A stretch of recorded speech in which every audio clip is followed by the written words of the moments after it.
Okay, this is our notes on cell specialization. So get your notebook out or get your online Cornell template ready. All right. So our essential question for our notes today is, what is cell specialization? What does it mean and how does it happen? All right, so why specialize? We've learned that we are a multicellular organism that has many different types of cells, and we've learned there's a order to the cells. So why do we need our cells to specialize, or why does that need to happen? Well, a single cellular organism, like an amoeba, performs all the required functions in one cell. But we can't. We need to have different cells. So that's why we don't have the opportunity or the ability to have one cell and have everything that we need for life to happen here in one cell. So multicellular organisms are much more complex. The body needs to supply food and nutrients, transport materials, and remove waste and fight infection, even a frog. So we call the process cellular differentiation. And that is the process of creating specialized cells, cells that have a special function. And all cells in the body originated from the zygote undergoing mitosis. So when you started as a human being, you had one cell, which divided into 2 cells, and then 4 cells, 8 cells, 16 cells.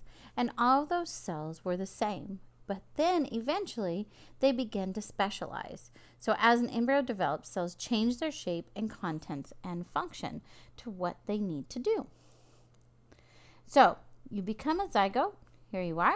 Then you become what we call a blastocyst, and then a gastrula. And from this gastrula, all these things, different cells come out. So you get skin cells, neuron cells, pigment cells, cardiac muscle cells, skeletal muscle cells, tubule cells of the kidney, red blood cells, smooth muscles, those are our intestines, pancreatic cells, thyroid cells, lung cells, sperm and egg cells. All these cells start as a single zygote cell. So what causes that specialization to happen? Well, environmental conditions, so variations in temperature and nutrients that are supplied to the cell can change what they're going to do, and neighboring cells. And neighboring is spelled wrong, so I'll have to fix that. But neighboring cells, and those are substances produced by neighboring cells, can diffuse to nearby cells, which what it means is that certain nutrients can be sent to one cell, and then the next cell next to it will have the same effect because it's next door. The 3 factors listed may result in the expression of different genes within a cell. So that's what really happens, is we have different genes turned on and some turned off when specialization happens. And so when it goes through mitosis, we get 2 what we call daughter cells, which you'll learn more about later. And they have their exact copies of each other. But yet what happens is one cell can become a neuron-specific gene, which means it ends up in our spinal cord. And the other one could end up being an epithelial cell, which means it ends up as our skin.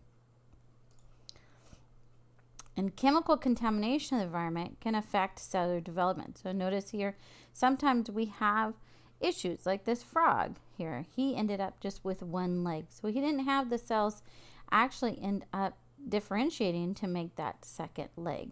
Well, this one did. All of our cells that begin and can be any cells in our body, we call those stem cells. So you might have heard a lot of research going into stem cells, and that's because stem cells can actually be differentiated into any of the cells we need. One of the things you may hear stem cells is used to help cure is leukemia. So leukemia is a cancer of the what we call the bone marrow, the actual stem cells inside our bones, which can replace some of the cells as they die off, or as you grow, you can pull those cells out, and then they can make more bone, more skin, whatever you need, muscle. And they are cells that can differentiate into many different cell types. And the daughter cells have the same DNA, but different genes are turned on. So again, we have our stem cell, and it can replicate itself, and then it can become any of the cells we need in our body. And we call those cells that aren't actually sent through specialization yet and haven't been told what they're going to be when they grow up, we call them stem cells. Okay, and so one of the things that we can watch happen is there's many things that you can see, and you can watch and see some of these cells become different types of cells. And so this video did work, but it doesn't anymore. But you can look these up on the internet and see how you can watch, they speed them up to watch cells become different types of cells. There's different types of stem cells. The first type of stem cells is what we call embryonic, which are the youngest and best cells.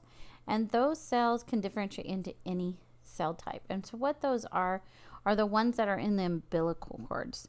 And so you might have heard that there's a lot of harvesting now of these cells, and actually there's banks where they keep some of them because they can use them to cure diseases, and what they soon believe, many diseases, as the more research is done.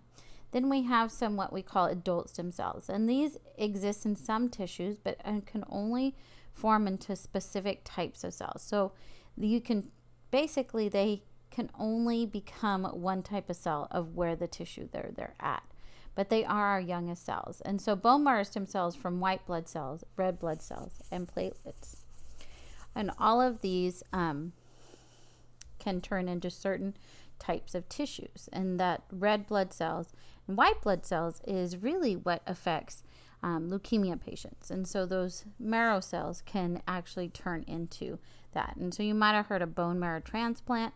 And so people can donate their bone marrow to leukemia patients to help create new blood cells that are not contaminated with leukemia. Stem cell research is pretty new. It's probably been happening for, well, it's not super new, but for research it is. It's been happening for about 20 years.